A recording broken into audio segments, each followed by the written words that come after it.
ku Qabil terhadap Habil, nu timbul hukum man qatala nafsan bighairi nafsin faka'annama qatalan nasa jami'a wa man ahyaha faka'annama ahyan nasa jami'a. Saha jelema anu ngabunuh awak-awakan tanpa diawali ku pembunuhan heula, maka sarua jeung ngabunuh manusia sakabehna. Saha jelema anu ngahirupkeun hiji jelema yakni ngamankeun ngahalangan pembunuhan, teu ngabunuh cek urang mah seakan-akan menghidupkan manusia sakabehna. Sehingga diatur ku ulama dina berbagai komentarna, jelema nu dibunuhna tergantung kumaha jelemana, nu dihirupanana tergantung kumaha nu dihirupanana, yane nu dijagaanan. Terutama ngajagaan jelema anu bermanfaat untuk agama, kelas-kelas ustad jeung kelas kiai, na ieu mah bahayana mun ngabunuh terhadap para ulama luar biasa gede. Kitu keneh lamun urang belana ngamankeunana boga nilai menurut Allah anu luar biasa. Dilanjutkeun di dieu ku soal pembunuhan anu luar biasa dahsyatna. Di mangsa Kangjeng Nabi kasumpingan tamu tersebut di golongan Uraniyin. Uraniyin teh Urainah teh qabilah Urainah, dinisbatkeun Uraniyun dibuang takna cek aturan alfiyah, jamakeun lantaran lobaan Uraniyin. Jumlahna eta tamu adalah kitu 8 urang. Tamu tersebut jumlahna 8 urang namu ka Kangjeng barang sumping ka Madinah, beda cuaca nyana muriang kabeh. Panas banget, panas awak leuleus. Sedengkeun nyana geus menyatakeun Islam di hadapan Kangjeng, geus bagus Islamna. Namun dik menta petuah-petuah tapi nu terjadi muriang datang ke Madinah. Cak Kangjeng Nabi aya muriang mah kaluar bae ka ditu aya onta sedekah. Duker mejehna diangon, nu ngaran ngangonna pengangonna adalah Kiasar An-Naubi. Tuh aya onta di ditu tuh di alas belah ditueun gunung tuh aya nu ngangonna di dinya Kiasar, ta datang ka dinya bejakeun ceukula titah nginum cai kiihna jeung susuna dihijikeun supaya jadi obat ka awak nu keur muriang panas model kitu. Daratanglah nu 8 ka Kiasar bebeja, cek Kangjeng kami titah datang ka dieu lantaran kami ieu maruriang kabeh. Oh mangga diperetkeun susu onta, hijikeun jeung cai kiihna. Saat eta ku Kangjeng Nabi dibere petunjuk ku Kangjeng Nabi dilaksanakeun, diinum ku ajeuna kontan, begitu diinum salalager nu 8. Watuh kontan betapa cager bae nu 8 teh sing harewos, nu 8an teh sing harewos. Urang ulah ka Muhammad deui aju ieu onta pohara golelebena ieu urang bawa ieu onta ieu. Turunan Cikupa mah kieu meureun ieu. Aja sing harewas kitu ieu neuleuh onta. Hiji teh sabaraha duit utang bedek ieu. Sedengkeun ka dieu onta sedekah. Jumlah ontana aya 12. Masyaallah. Gede onta. Sing harewas mah ieu urang tujuan teh lamun ontak orang bawa baik ka ditu ka lembur geus kudu ka Muhammad deui geus bukan orang bawa baik ieu keuntungan puara urang dalapanan ieu onta 12 lain bantrak-bantrak ya teh jelemana nu ngangona alah bodoh ieu pangangon atuh mah ieu urang geus sudah hese-hese bodoh siap atuh dibagejag harita keneh kiasa dibagejag ditotog-totogkeun bahkan matana teh dicolokan pangangon ontak Kangjeng Nabi teh dicolokan matana dibuabet-babeteun dibanting-bantingkeun ya koi kita tuh bawa onta 12 ku dalapanan cepet eta si jelema ngaranna ge maling atuh dak bibuk baklu kadengelah habar ka Kangjeng Nabi bahwa jelema nu dalapanan nu datang ka Kangjeng Nabi anu menta obat ka Kangjeng Nabi ternyata setelah cager ontana dibawa diboyong ka ditu pangangonna diboluh kunyana tak kitu ya Rasulullah ka Kangjeng ngutus Kangjeng ka 20 jelema parisan siapkeun tukang naik kuda paranti perang teh 20-an ka dieu pemimpinnya adalah Kurzun bin Jabir Kurzun, kamu sebagai pemimpin atasi permasalahan tewak jelema nu dalapan kejar siap ya Rasulullah bulakat 20 tukang numpak kuda dipimpin ku Ki Kurzun buluk dilacak begitu dilacak kapangi tek aya nu dalapan wah geus teu bisa ojah atuh ningali prajurit Kangjeng Nabi nu luar biasa moal diutus jelema sambarangan ku Kangjeng Nabi lamun bangsa jelema nu puluya pelye mah moal diutus kos kitu atuh ieu jelema nu gagah ku Kangjeng Nabi diutusan bener ayo ka Madinah sia kabehan ayo ka Madinah berangkat kabeh boyong ka Madinah nu dalapanan begal teh diboyong dibawa deui ka Madinah berikut ontakna nu 12 dibawa ka Madinah diserahkeun ku Ki Kurzun pemimpinna beserta penggawanan nu 20 tah ieu ya Rasulullah ini hentang ngadenge kos kitu mah anak buah teh pas cuma anak buah kita mencari naon bae datang deui kurang ongkos keneh enak eta ketua kos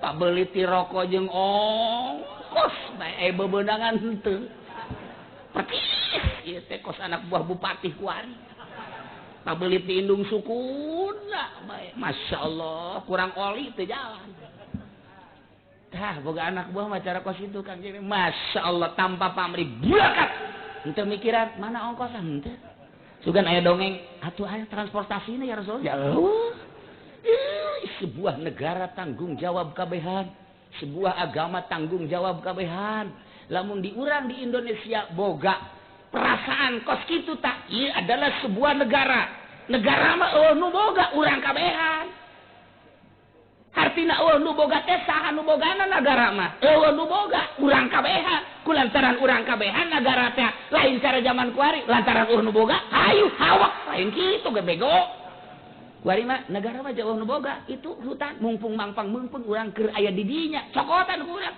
negara mah nu boga kulantaran urang meukeun keur aya di BUMN tak permijakan atuh mumpung jangke mah urang geus digawe mah henteu pantol eta bin goblok teh teh mumpang urang kuari keur ngajabat proyek hayu ieu mangpang jauh nu boga ieu lain kitu ieu teh negara sebuah negara milik urang kabehan yuk urang tanggung jawab babarengan negarana agamana urang tanggung jawab besi aya bugot besi aya serangan-serangan dan lain sebagainya yuk urang tata mulailah ditata kudu aya pertahanan dalam polisi ngaranna kudu aya pertahanan luar abri ngaranna tuh dipadukeun pertahanan kuari birokrasina kudu kumaha tuh carana laporanlah rakyat ke DPR kebutuhan masyarakat legislatif ngaranna angsongkeun ku ari teh eksekutif diputuslah ku pemerintah bupati ngaranna leuleutikannana ka luhurna gubernur menteri dan presiden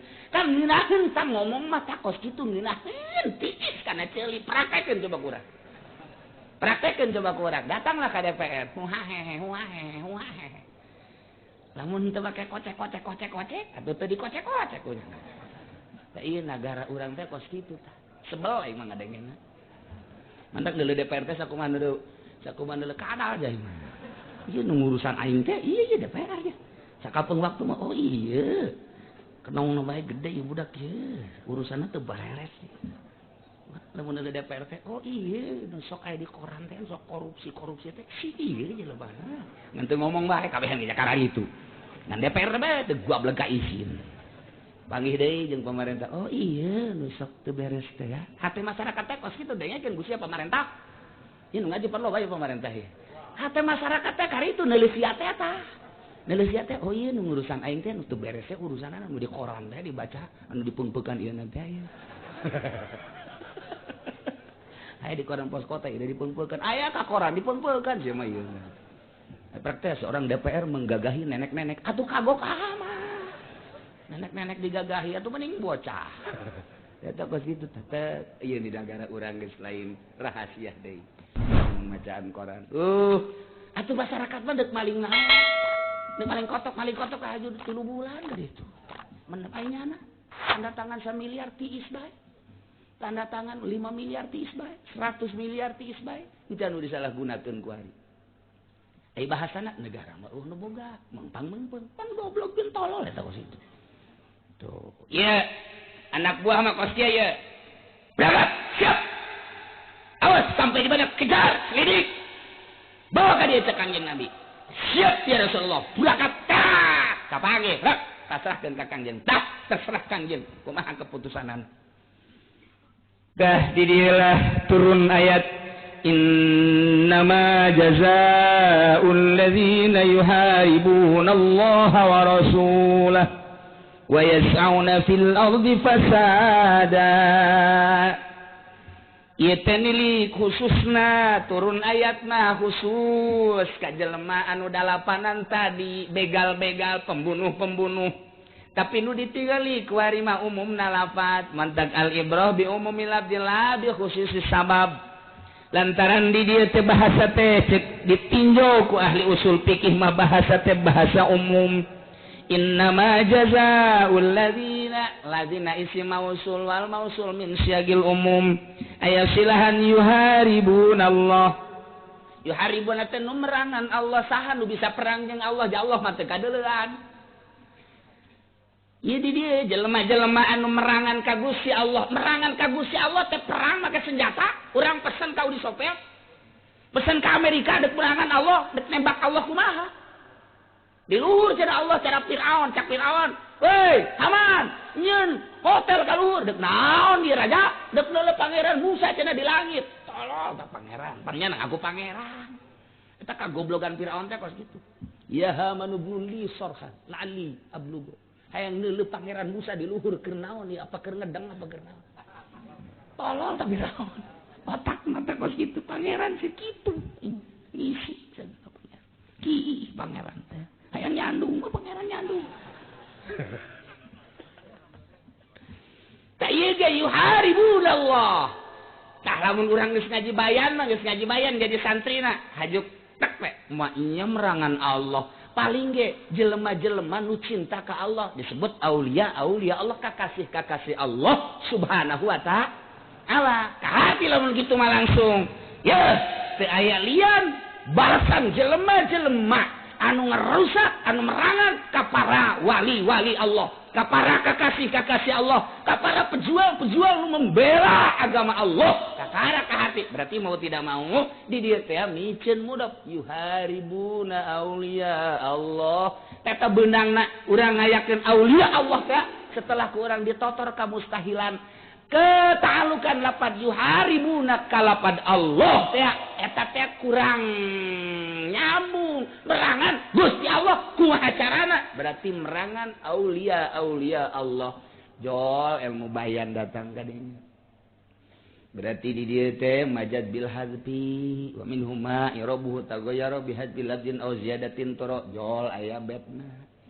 Dah geus macam-macam sama geus datang ke ilmu bayan mah diteropong ku ilmu bayan dek diasupkeun ka kumaha ieu teh lapan teh silakeun ngan nu paling penting mah kuari alladzina teh isi mausul berarti di dieu teh min syagil umum berarti nu dideuleuh kuari al ibrah bi umumil lafzi la bi khususi sabab mah eta kuari mah saumumna lapan ieu bae sanajan kuari ge sarua bae nu ngarusak ka wali-wali Allah nu ngarusak ka kakasih Allah nu ngarusak merangan ka jelema-jelema nu ngadirikeun agama Allah ieu aya sanksi bakalna wa rasulah jeung merangan rasul Allah kakasih rasul Allah termasuk rasulna jelema anu buang kawarah ka Kangjeng Rasul jelema anu merangan ka Kangjeng Rasul jelema anu anti ka Kangjeng Rasul kena sanksi bakalna lain baheula bae datang ka kiwari tahun 2010 tahun 1431 sarua bae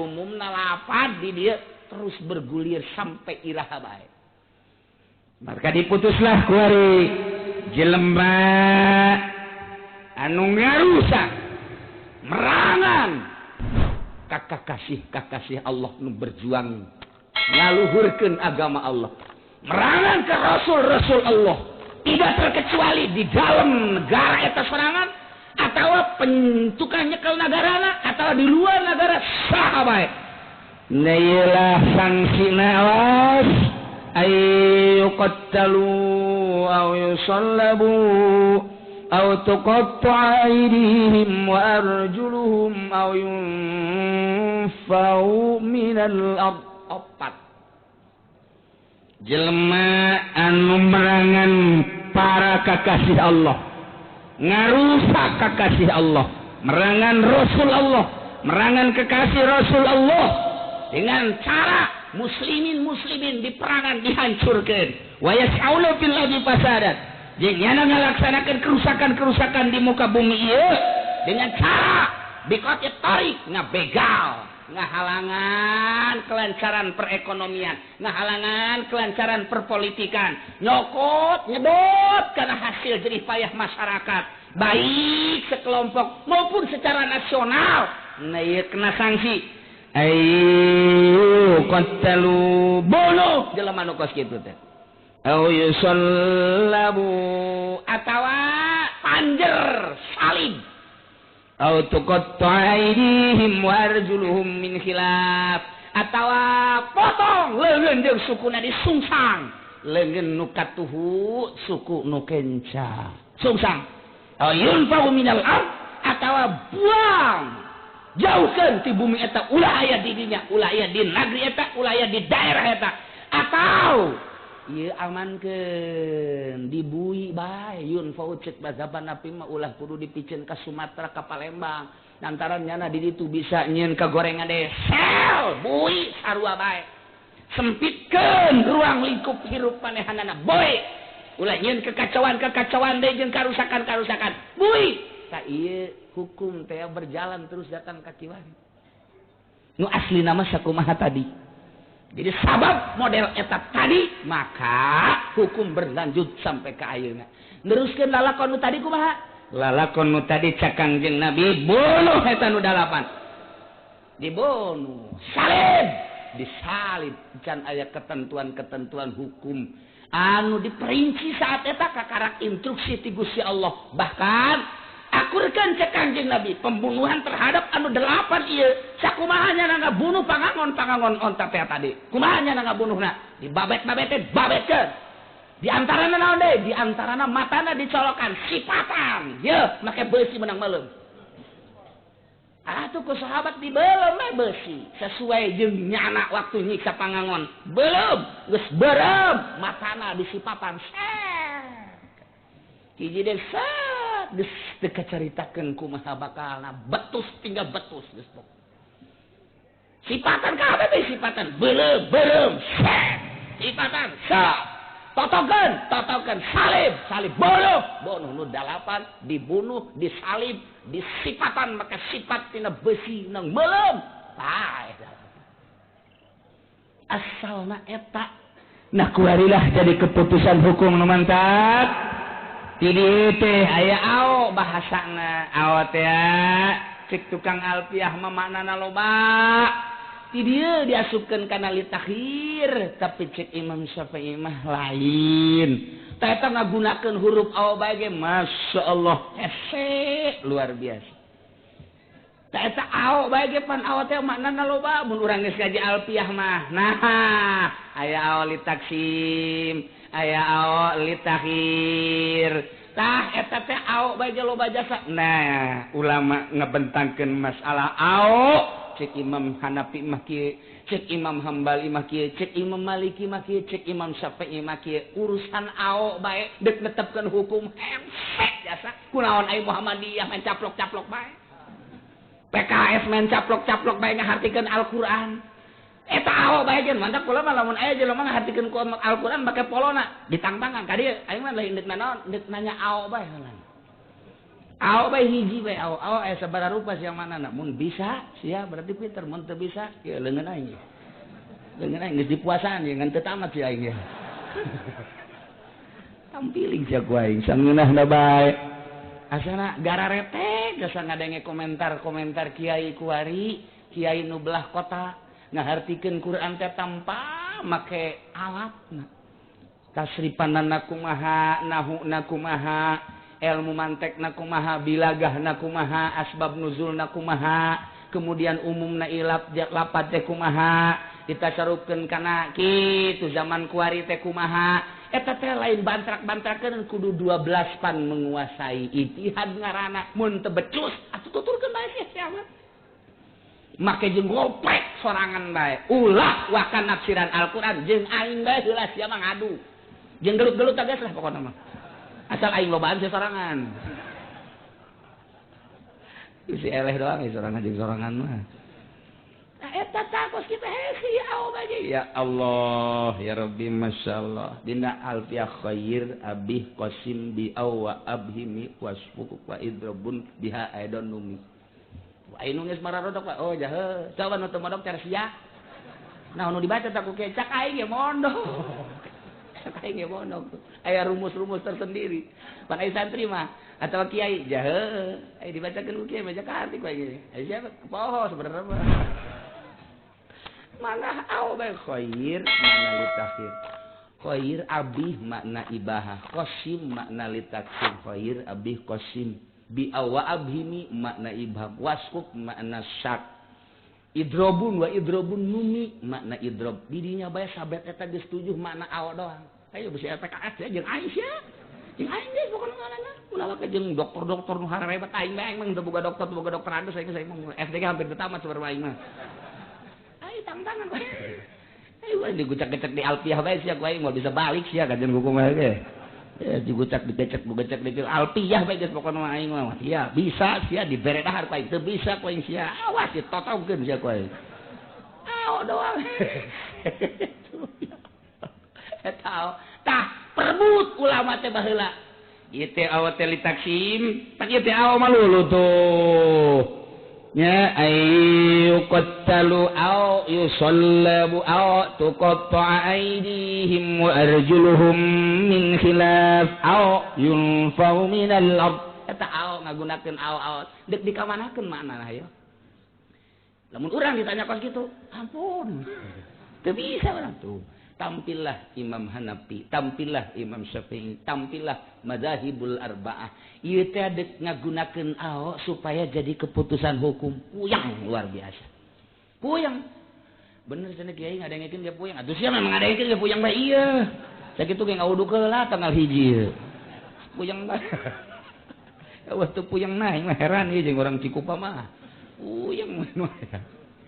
Tuh, mentak.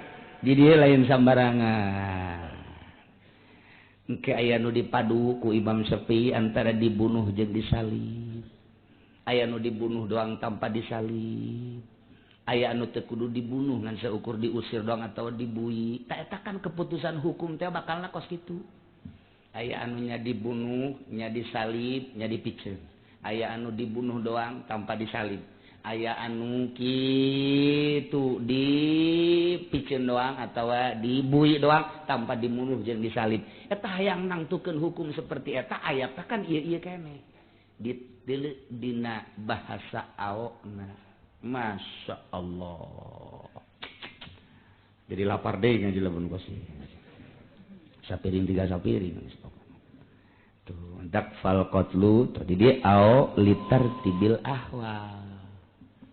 Jadi geus lain litaksim, geus lain litakhir. Tuh Imam Hanafi mah ieu teh litaksim. Imam Hambali mah masalah litakhir, tapi cek Imam Syafi'i ulah diasupkeun ka mana eta maknana litartibil ahwal.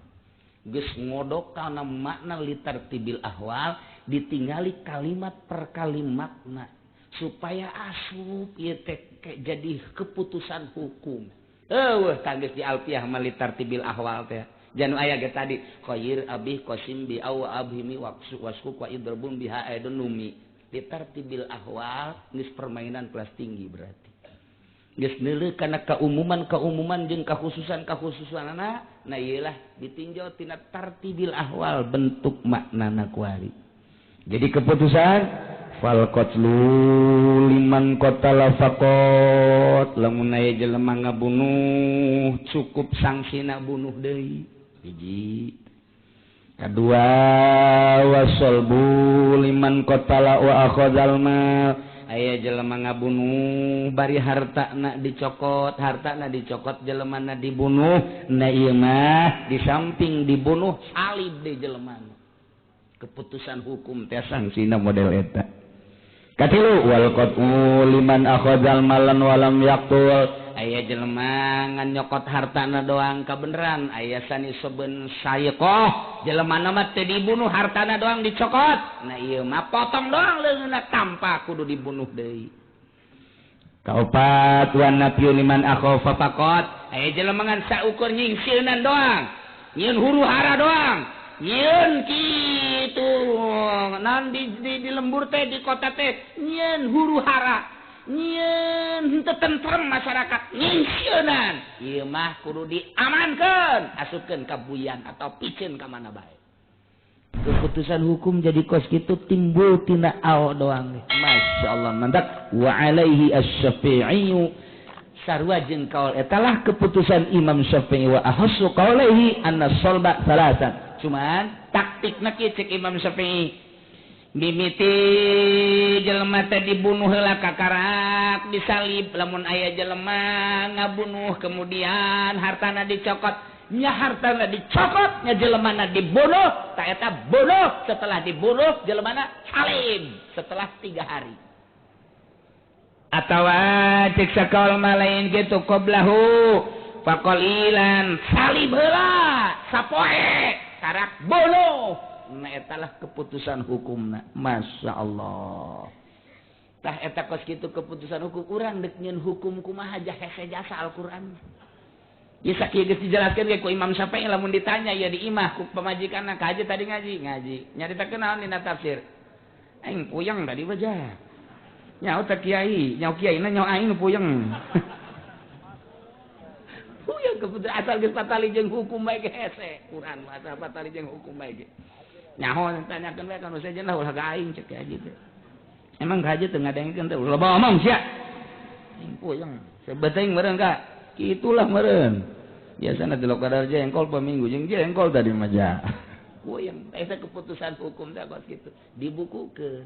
Jang dilaksanakeun di sebuah negara Islam. Aya 12 undang-undang pokok di negeri Islam teh. Eta dina fikih teh kos kitu. Geus tina hiji-hijina ieu ngabogaan sub 12 pokok.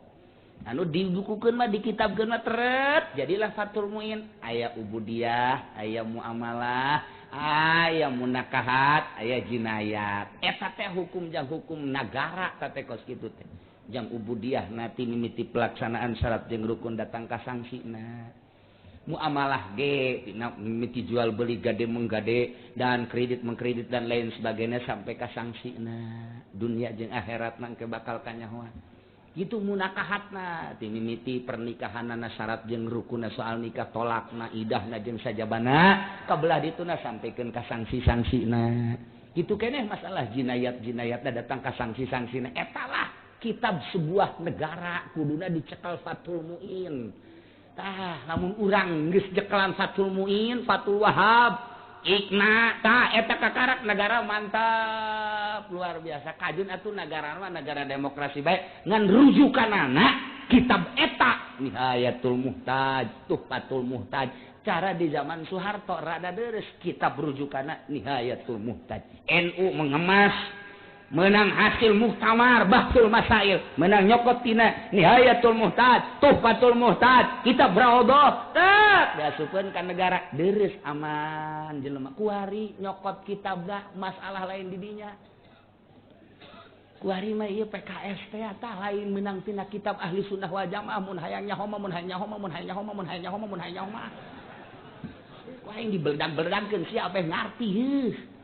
Jadi kuari pamarentah teh bingung lantaran geus teu nyokot tina kitab asli nu eta kuari. Tina kitab-kitab anu kuari teh anti mazhab mata keclok we. Tolak tilu jadi hiji baheula zaman Soeharto mana aya sebab seragam. Di Sabang sampai Merauke menasional bahkan mendunia. Tilu bae tolak kuari. Ayo coba.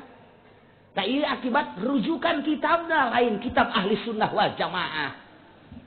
Orang kuari ke cara dicing eta nu di organisasi kunaon cara dicing bae atuh DTMU tuh. Atuh kadinya mentak non toel-toel atuh setik mah buntutna bae ngajimpret. Itu kunaon adem ayem bae tah. Ieu pan urang hese ka dieu nyalahkeun ka ditu nyalahkeun geus ambalayah mah kuari pansilih salahkeun bae tah. Ieu kumaha ku dieu omean deui anak angkat kok jadi menang. Kabelah dieuna kamari oh ambalayah geus masalah teh geus ambalayah encan masalah haji encan masalah muamalah kredit baheula mah bunga bank seragam Sabang sampai Merauke menasional bahkan mendunia riba teh jol kitab anyar dibahas jeung dibahas kiai urang katari ka ditu salah ieu aing mah nyaritakeun ini supaya ku sia katanya ku cili sia itu kos itu di negara urang teh tah kuari merujukan anak geus lain Tuhfah lain Nihayah lain Raudhah lain Minhajut Thalibin pan ieu nu kurang diaji batak kitab tadi teh eta adalah kitab Minhajut Thalibin ieu teh bapana Fathul Muin bapana Fathul Wahab bapak kolot lah bisa eta rujukanana lamun ka kitab nu kurang diaji unggal minggu di dieu atawa di unggal pasantren atuh tentrem kabeh ge akur seragam ngan kulantaran lain eta waktu ambalayah masalah haji kuari pahamna geus loba jasa geus beda-beda silih salahkeun jabah heula mah henteu masalah wudu kitu keneh masalah itu pembatalan kitu keneh masalah muamalah kitu keneh dan lain sebagainya atuh ieu nagara teh teu boga katetepan atuh padahal mah keun bae nagara mah bentuk negara demokrasi geus kagok urang mah baheula teh menang seluruh ulama bangsa Indonesia ngajadikeun ieu negara-negara atuh jang agama mah eta bae rujukanana cara di zaman Soeharto lain Soeharto nu hebat cara di zaman nyana bisi pajar aing hebatkeun Golkar henteu jasa aing mah eta kos kitu tah rada deres we teh berarti aduh haji batu ngeunaheun baheula mah kadenge teh aduh nikmat sanajan korupsi mah aya tapi kan lancar tapi kuari masyaallah geus sabaraha kali we teh English urang teh aju kuari mah teh kudu nanam heula urang teh kudu nabung heula kamari mah nabung sataun kaduana naik jadi 3 kuari mah jadi 4 tahun eta taina saha nu ngalebok eta taina lamun pake ngabangun naon atuh teh keur carita kritik urang ulah dibejakeun ka presiden dan tuh nya urang pada urang napenya pada urang napa kayak ngobrol jeung bupati atuh jeung bupati we ulah euy kayak ning gubernur atuh ngobrol we jeung gubernur sugan we datang ka presiden jadi kieu negara urang ieu mana nu benerna atuh masyaallah baheula mah tempatnya di Palag di Misbalah paling jauh geus aki-aki ge bisa ka masjid teh berjamaah kuari tempatna di Muzdalifah aki-aki mah bisa paeh di jalan. Mun tempat ya di Bahut mah teh 4 kilo ti Bahut mah ka Masjidil Haram. Onceng aki-aki titah lempang 4 kilo. Daekan keneh titah nyandung da aki-aki. Daripada titah lempang berjamaah 4 kilo. Di Bahut mah lewatkeun terowongan mun lewat kanan terowongan lewat kiri ka Misbalah tadi. Misbalah 1, Misbalah 2, Misbalah 3. Masyaallah. Aya deui anu di ditu nu wah Aziziyah jararau baheula mah keur zaman Soeharto meunangna kula teh paling jauh gitu eta di Misbalah teh kabelah dieuna di Palag kabelah di dara reukeut jasa urang azan teh keur carita azan geus kaburu jasa teh tarurun ku deukeut-deukeutna tempat Waduh, kuari mah masya Allah. Tapi makin ka dieu, panagara makin makmur, makin loba nu pinter kon makin kieu atuh. Tah mantak loba jasa ieu teh anu ngahudangkeun hati nurani urang, nganaha-naha ieu keur carita syariat. Padahal mah hakikatna mah endek nembongkeun ka bok-brokan bangsa khususnya Indonesia, umumna dunia berarti bok-brok jasa datang ke birokrasi kos kitu bae ka hese jasa kalancar. Komo birokrasi anu lain mah. Berarti ieu teh aya kesenjangan, nu ieu mah bisa lancar, nu ieu mah henteu, nu ieu mah bisa babari usaha, nu ieu mah henteu. Etalah anu dipertanyakeun ku bangsa Indonesia, ketimpangan-ketimpangan, ketidakselarasan jeung ketidakjujuran, tidak adilan. Anak si ieu mah ko babari trek, anak si ieu mah ko hese bae. Anak si ieu mah ko babari trek, anak si ieu mah hese. Ieu teh pan nagara urang kabehan kok kieu jadina? Ieulah nu dipertanyakeun. Etalah ketimpangan-ketimpangan eta. Tukang toge mah yang jadi polisi teu jalan-jalan. Nyogok tinggal nyogok teu jalan di ditu ge saha bapana ieu tukang toge. Alah kita jadi tukang toge di habek. Apapun ieu mah ieu bapana saha bin anu geus nyogok saya tike jalan bae. Pan eta naon eta nagara kos kitu teu neuleuh otak. Padahal otakmu ieu brilian. Otak ieu teh cerdas anu luar biasa. Geus teu deuleuh jang kamajuan nagara nu boga otak tinggalkeun dasar tukang toge dagang toge bae jeung tahu. Tadi itu nantunya gehu. Kos gitu itu pegawai. Di Indonesia perlu diakui di Indonesia itu kos gitu. Sebarahan usul ke pemerintah jagot tentang teknis pembuatan mobil itu diterima, pembuatan listrik anu jitu nyana geus siap yang penting dimodalan ku negara ternyata teu ngamodalan. Anu jitu mengemas tentang perminyakan ternyata boga otak-otak brilian diasingkeun lantaran neulebinna nyana. Binsa naon. Jadi bin teh berlaku di urang teh. Bin. Jadi lamun bina tukang toge, tukang oncom, tukang jengkol geus ulah dihareup. Geus ulah dihareupeun paling jago jadi lurah ge geus ambalayah bebeakan anang. Ambalayah geus eta geus paling jago geus itu. Masyaallah. Nah iyalah. Alhamdulillah tapi ya Indonesia urang sakieu mah par sapira ge kakara gunung doang alalajur lah. Tuh. Innama jazaa'ul ladzina yuharibuna Allah. Teu aya lian pasti ari babalesna jelema anu merangan ka para kakasih Allah, ngabunuh, nyokot hartana, jeung merangan ngarusak ka kekasih Rasulullah dengan cara merangan muslimin, ngalaksanakeun perusakan-perusakan di muka bumi dengan cara gitu mencet kemanfaatan kot tarik jadi begal baik begal secara langsung nodong maupun begal secara maknawi dengan tanda tangan atau mempersempit birokrasi politik jeung perekonomian sarua tate kos kitu teh yas'auna fil ardi fasadat menurut keterangan Imam Syafi'i di sebuah negara kemudian nyana mempersempit kelancaran masyarakat sehingga masyarakat merasa jenuh untuk melaksanakan perekonomian eta ge perlu diamankan jelema kos kitu cek Imam Syafi'i. Lamun urang nuturkeun aturan-aturan agama ngeunaheun tiis kana hate, tiis kana jantung. Di mana aya nu ngalaksakeun di sebuah negara, kemudian nyana mempersempit birokrasina jalan untuk maju mempersempit, amankan.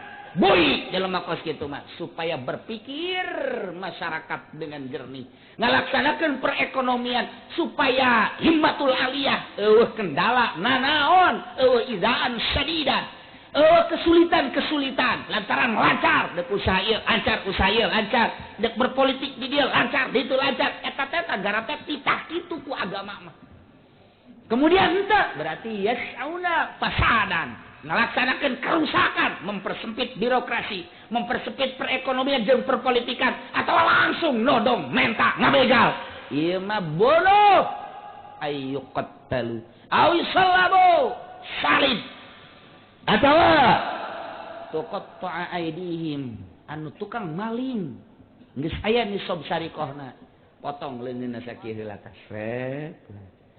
suku nu kenca potong sakieu, maling deui. Leungeun kenca ku ari sakieu suku nu katuh maling deui leungeun katuh sakieu suku kenca sakieu maling deui leungeun kenca sakieu suku katuh sakieu maling deui leungeun katuh sakieu aju suku kenca ka dieu maling deui leungeun nu ieu sakieu tuh sakieu kos bonteng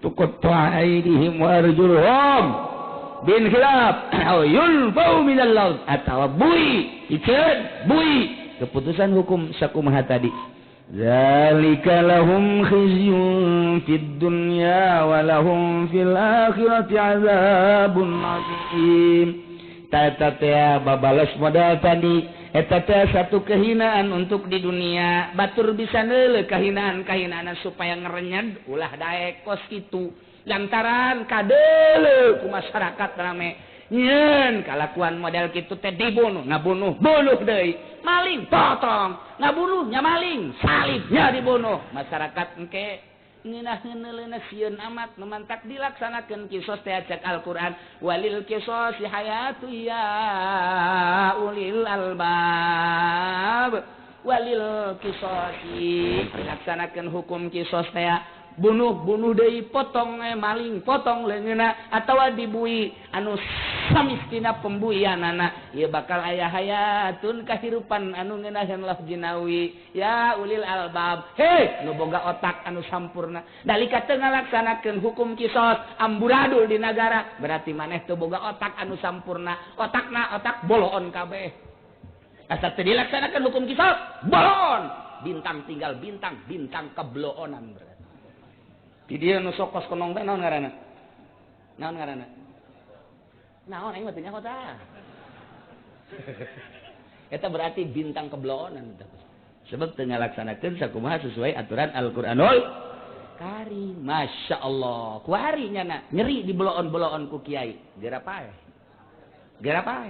timbang cak malaikat laon ini laon nih belon cak malaikat ini mana kenong ah dulu bagaimana melaksanakan kenongmu dulu di belon-belon kamu sakit sama kiai ya sekarang tuh apa itu neraka jahanam itu tempat kamu belon dulu kamu di bintang-bintang belon sakit hati kamu oleh kiai sekarang lu mau sakit bagaimana itu apa itu neraka juga untuk kamu wari nyeri diomong-omong kos gitu geura modar sia ditimbang si amal sia teu ngalaksanakeun sesuai jeung aturan emang kumaha gitu ulah loba omong ieu mah asalnya hobeh heulanan supaya ngerenyet jang urang ngabakti ka Gusti Allah Subhanahu wa taala hartina ulah alpa teuing oh horeng salah aing teh negor aing ngaji mah kieu pan rada kategor-tegor saya ti kajen teuing jero hatena minggu hareup aing moal ngaji sanu nih tadi geus ngaji tadi teu kudu ngaji deui geus aya ngarebek atuh sia ka ditu aing mah ngan ngabebener doang sesuai jeung aturan Al-Qur'anul Karim tah aya nu moal ngaji ngaji satiu jeung Kiai Golkar ka ditu sogok ku Kiai Golkar pas sogok Kiai Golkar disogok nya disogok atuh ngabancul-bancul kabeh deuk menang hukum ti mana di dunyana hizun di akhiratna can anggeus walahum fil akhirati azabun azim di dunia kadeuleu ku masyarakat kehinaanana di akhirat bakal disiksa di neraka jahanam bintang tinggal bintang dasi tinggal dasi mengkilap sepatu tinggal mengkilap sepatu mobil mewah tinggal mobil mewah tapi wayasauna fasadan fil ardi nyana ngalaksanakeun kerusakan di bumi dengan cara tidak melakukan politik dengan sesungguhnya dan semestinya tidak melaksanakan perekonomian dengan sesungguhnya masyarakat diperak dipencet dengan sakadar dibawa ke manfaatan adalah dek ngalaksanakeun naon mah wara hese ya sauna pasadat bintang tinggal bintang kenong tinggal kenong dasi tinggal dasi kuari nyeri di kitu-kitu di akhirat leuwih nyeri wallahu a'lam